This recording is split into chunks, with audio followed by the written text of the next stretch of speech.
I think today in the globalization environment that we live in, coming to a country like the U.S. to do, whether it's undergraduate or graduate studies, offers opportunities that are not necessarily available in their own countries.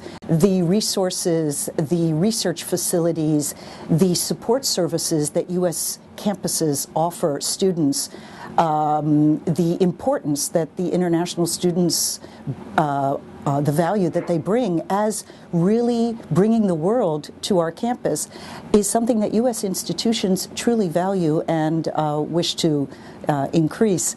The networking opportunities that happen. Students who come from XYZ country will not only meet U.S. students, but will meet other students from around the world, perhaps from their own region that they didn't know. And bringing that melting pot of students together in one place, when they go back home, can 2, 3, 10 years down the line have an impact that is really hard to measure now, but I have heard some very successful stories of people who have connected on business, professional, diplomatic levels, who actually met when they were in the U.S. studying. There's no doubt that, yes, it does cost money to come to the U.S. to study, but the beauty of U.S. higher education is that there are 4,000 plus choices. So students can really, with wise guidance, find an affordable, positive experience, and sometimes certainly with merit awards or other awards.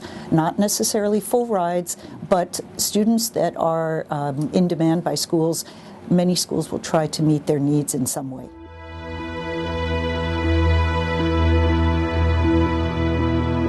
Given that there are so many choices and that the process in the U.S. is a decentralized one, having a credible office or center to go to that will help weed through the information from the beginning and explain the process and relate it to the local comparisons is extremely important, and there really is a great resource that many students know about, but many more should know about, which are the EducationUSA advising centers around the world. There are at least 450 of them, and students there will get objective information on the breadth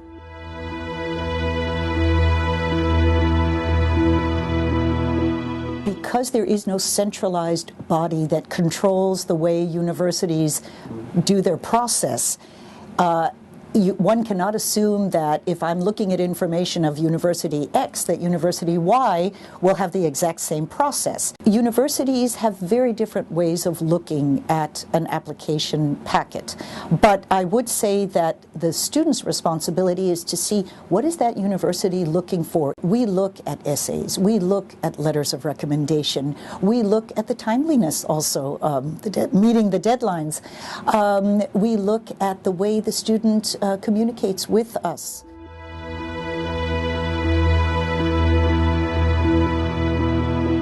For a graduate student, there are, in general, better chances on the PhD level than on the master's level.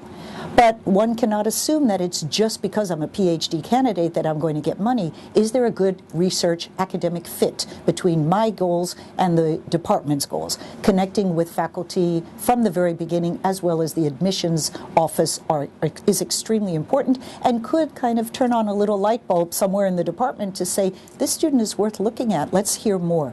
On the undergraduate level, it becomes more challenging. There is a breadth of universities and colleges. That can be good because there's also a breadth of costs and expenses. So one can start at a school that is less expensive, one can be there and have a great experience. Cost does not determine quality in the United States.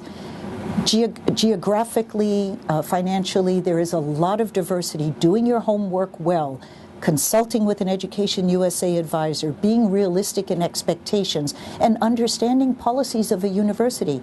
The fact is that we have hundreds of thousands of students who do study in the U.S. So finding the right fiscal and academic match is an important one.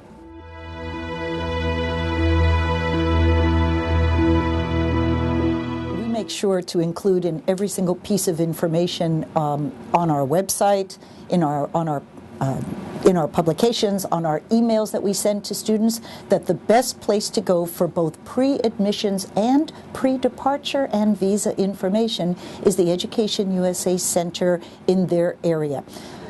Educational advising centers offer pre-departure sessions, many times have excellent working relationships with the visa consular officers who attend those pre-departure sessions and offer briefings to the students. So I would strongly recommend to students that, yes, students can get visas, student visas, if they do the process in the right way, have the right documentation to know how that process works and what they need to bring to the interview. They should visit the Education USA Advising Center before making that appointment.